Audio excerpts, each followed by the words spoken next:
Pourquoi le secrétaire d'État Pompeo ne viendra pas à Kinshasa? Comment les États-Unis jugent-ils la gouvernance Tshisekedi? Pourquoi n'aide-t-il pas plus la RDC dans sa lutte contre l'instabilité de l'Est de son territoire?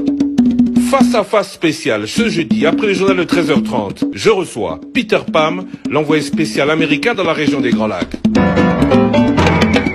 Face à face spécial, rediffusion 19h minuit et demain matin, vendredi, après la grande édition de 7h du matin.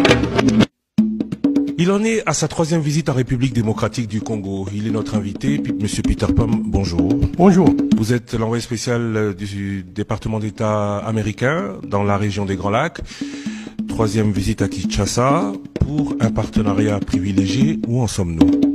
Alors, nous sommes dans, je pense, une bonne place après moins d'un an de ce partenariat privilégié qui a été lancé pendant la visite du président Tshisekedi à Washington au mois d'avril l'an dernier. Ce partenariat est compréhensif.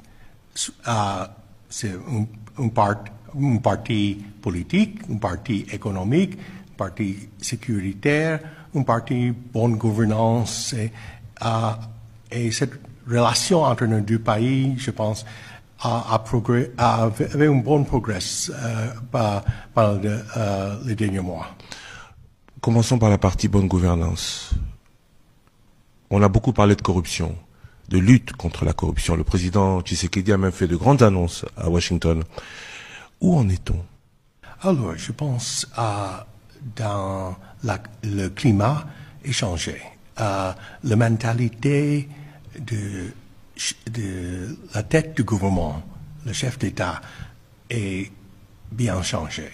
Nous avons une vision de l'état de droit, un état dans lequel aucun est au-delà de la loi, un état dans lequel l'impunité n'existe plus.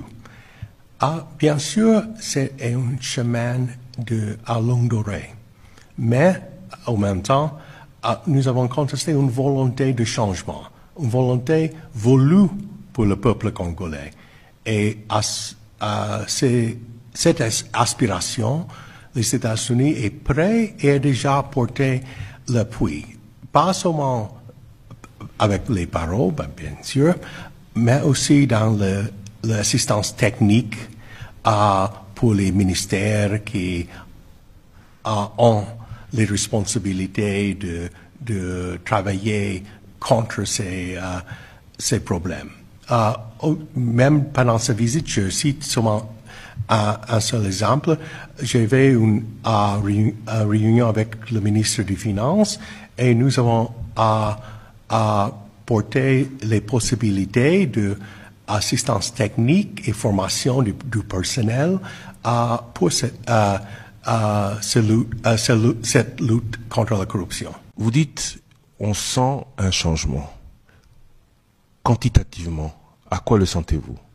Alors, bien sûr, sur la volonté de mettre fin à l'impunité.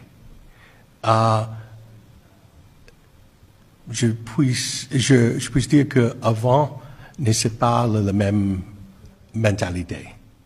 En fait, avant, on niait que la corruption existe, même si tout le monde le savent. Maintenant, on contestait et on admet que c'est un problème. Et le premier pas, la première étape dans une lutte, un combat contre aucune maladie est d'admettre que la maladie existe et comme ça, quelqu'un et ses amis puissent travailler ensemble contre ça. Bonne gouvernance, lutte contre l'impunité, toujours dans le cadre de la corruption ou... Oui, aussi impunité dans le sens qu'aucune personne est au-delà de la loi. La loi est égale pour tout le monde, soit pour un chef d'État, soit pour une personne dans la rue. Et là aussi, vous avez vu des changements, vous avez constaté des changements? Oui, et bien, je ne veux pas entrer dans la politique intérieure du Congo, c'est la responsabilité et le droit du peuple congolais. Mais on constate aussi des personnes qui avant, ils vont où ils vont. Maintenant, c'est quand ils font un abus de cette droit de circulation ou ont des conséquences et est arrêté ou non pour demander quelques réponses. Vous pensez particulièrement à M. Kalev Moutonde, l'ancien responsable de l'ANR? Je ne vais pas à entrer dans la politique interne au Congo, mais je cite des exemples que tout le monde, je pense, connaisse. Vous n'entrez pas dans la politique intérieure du Congo, pas d'ingérence, mais des sanctions. Ces sanctions sont une forme d'ingérence aussi, même si cela se passe chez vous. Est-ce qu'aujourd'hui ces sanctions... Les sanctions sont, sauf pour les personnes coupables, tous les Congolais que j'ai rencontrés, soit dans cette visite, soit dans mes visites précédentes, ont demandé les sanctions pour l'aider, parce que notre sanction porte un appui soit au changement voulu, soit au gouvernement et aussi aux mesures de contrôle, parce que les personnes sanctionnées par nos sanctions financières, on est plus réfugiés dans les des refuges dans le système financier international. Vous dites qu'il y a des progrès, mais vous menacez toujours d'autres personnes de sanctions. Oui, je menace toute personne qui obstacle la volonté du peuple congolais pour le changement, soit le changement politique, la voie de démocratie, soit la volonté pour la paix, soit pour la sécurité. Toutes ces personnes doivent être attentives. Sécurité, justement. À l'Est, un véritable couloir qui coïncide ou qui correspond aussi à de gros gisements de matières premières fait l'objet d'instabilité. On ne vous sent pas en RDC? On ne vous sent pas dans l'Est du continent? Oui, dans l'Est de RDC, ce sont des conflits, ce sont on peut dire, les lieux mal gouvernés ou pas gouvernés dans lesquels on trouve les groupes armés et de temps en temps des groupes radicaux. Malheureusement, malgré notre préoccupation, soit pour le peuple, pour lequel nous sommes le plus généreux donateurs d'assistance, soit humanitaire, soit sanitaire, malgré notre préoccupation aussi pour la paix et stabilité de la région, nous sommes limités dans ce que nous puissions faire dans le cadre sécuritaire militaire. Pourquoi? Parce que les personnes sanctionnées, même les généraux, restent encore dans les forces armées de la République démocratique du Congo. Et afin que ces personnes restent, nous sommes limités dans la collaboration possible. Vous auriez voulu que le président Tshisekedi relève de leurs fonctions les sanctionnés qui ont toujours des postes de responsabilité à l'Est. Il vous a dit non? Alors, je voudrais dire une autre façon.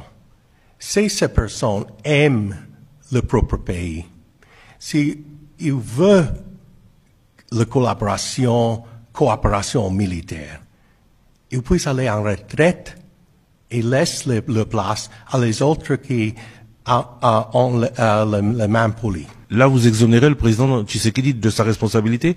Ce n'est pas à lui à les relever de ses fonctions, c'est à eux-mêmes à prendre la retraite. Non. Il a le droit, il est chef d'État, mais aussi, je suis un réaliste. Et on ne fait pas tout... nous avons en anglais un mot, je ne sais pas si c'est traduit le même en français, mais en anglais on dit « Rome was not built in a day ». La cité de Rome n'est pas construite en un jour. Rome ne s'est pas construite en un jour. Oui. Et même la démocratie, même l'état de droit. Et parce que nous contestons le progrès, nous appuyons la vision du président Tshisekedi, je suis patient. Il vous a dit qu'il ne peut pas les relever de leurs fonctions. Non, je ne parle jamais. De politique je n'ai dit intérieure. jamais à les choses que je dis dans un colloque privé, privilégié avec un chef d'État. Ok. Conclusion, il y a encore du chemin. On n'y est pas encore. There is a long way to go. There is still a long way to go. Il y a encore beaucoup à faire. Oui, c'est toujours. Que vont faire les États-Unis pour aider le président Tshisekedi dans Alors, cette... je vous déjà dit. Pour ce cas particulier, pour ces cas C'est ce particuliers, cas particulièrement. sans dévoiler le contenu de vos contacts avec le président.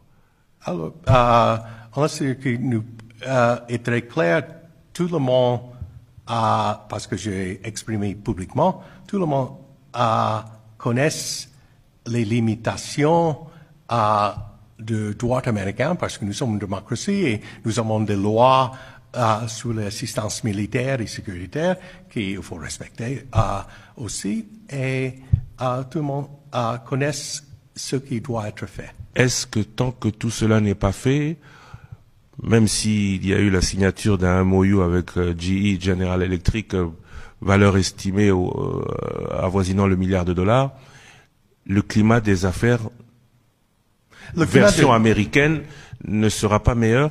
Non, le climat s'est amélioré. C'est mieux aujourd'hui que l'an dernier.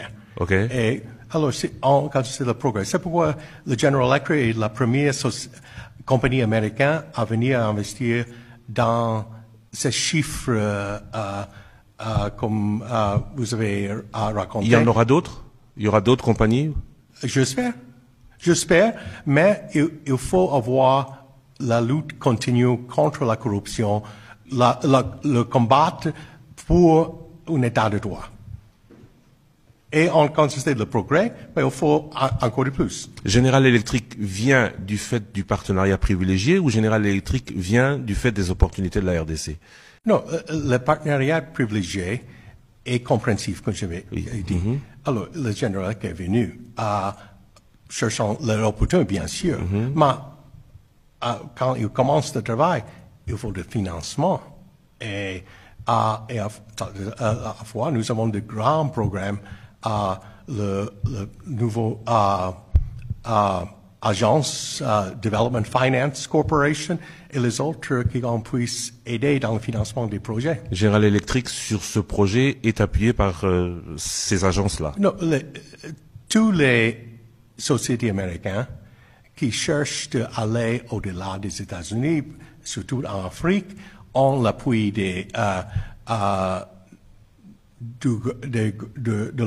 gouvernement américain. Dans le détail, il faut attendre.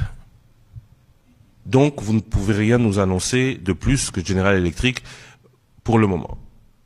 Non, et je vous conseille d'adresser les questions spécifiques soit à General Electric, soit au ministère de la Santé, au ministère hydraulique et électricité du Congo, les parties qui ont signé ces accords. C'est toujours un plaisir d'avoir l'envoyé spécial du département d'État américain pour les Grands Lacs ici à Kinshasa. C'est votre troisième visite, je le dis. Mais votre troisième visite arrive un peu avant une autre, celle qu'on attendait aussi, du secrétaire d'État Mike Pompeo. Le président Tshisekedi l'avait annoncé.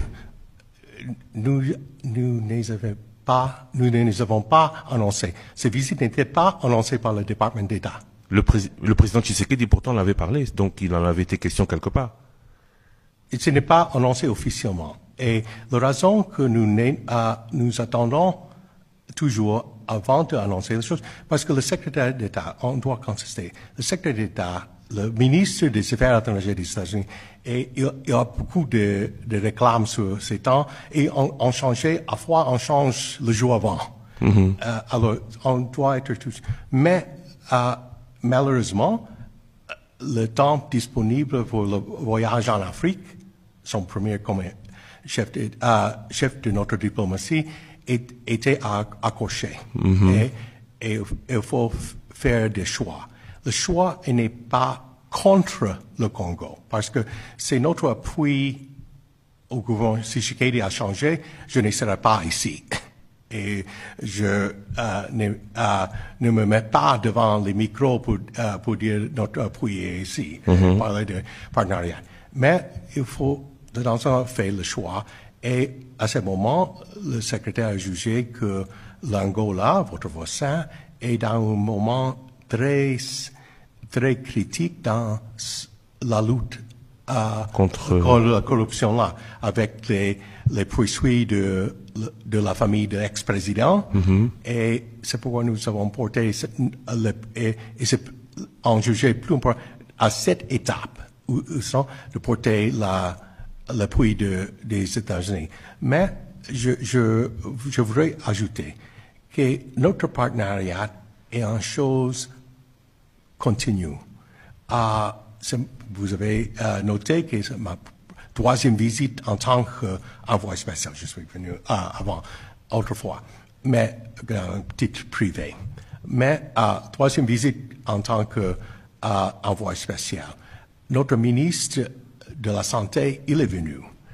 Notre chef de la coopération d'assistance à l'ambassadeur Michael Green est venu. Notre chef de notre centre pour la lutte contre les maladies, il est venu.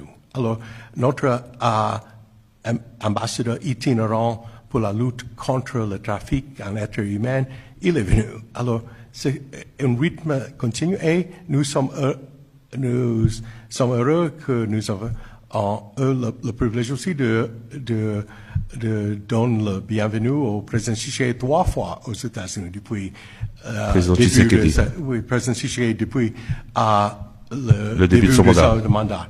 Alors, tous ces sont les indications de ce partenariat privilégié.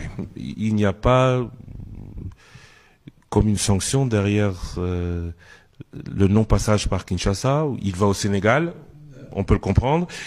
Enfin, il va en Éthiopie, on peut le comprendre. Le Sénégal un peu moins. L'Angola, c'est juste à côté. Il n'y a pas de sanction. Certains disent que il n'y a pas assez de signes. Non, seulement dans l'unique signe est que l'Angola, à ce moment, il a nécessité de cet appui particulier. Mais les uniques autres signes sont les disons, les fake news, des personnes peut-être mal intentionnées ou qui ont un autre agenda qui n'est pas l'agenda du peuple congolais. Pourquoi le secrétaire d'État Pompeo ne viendra pas à Kinshasa? Comment les États-Unis jugent-ils la gouvernance Tshisekedi? Pourquoi n'aide-t-il pas plus la RDC dans sa lutte contre l'instabilité de l'Est de son territoire?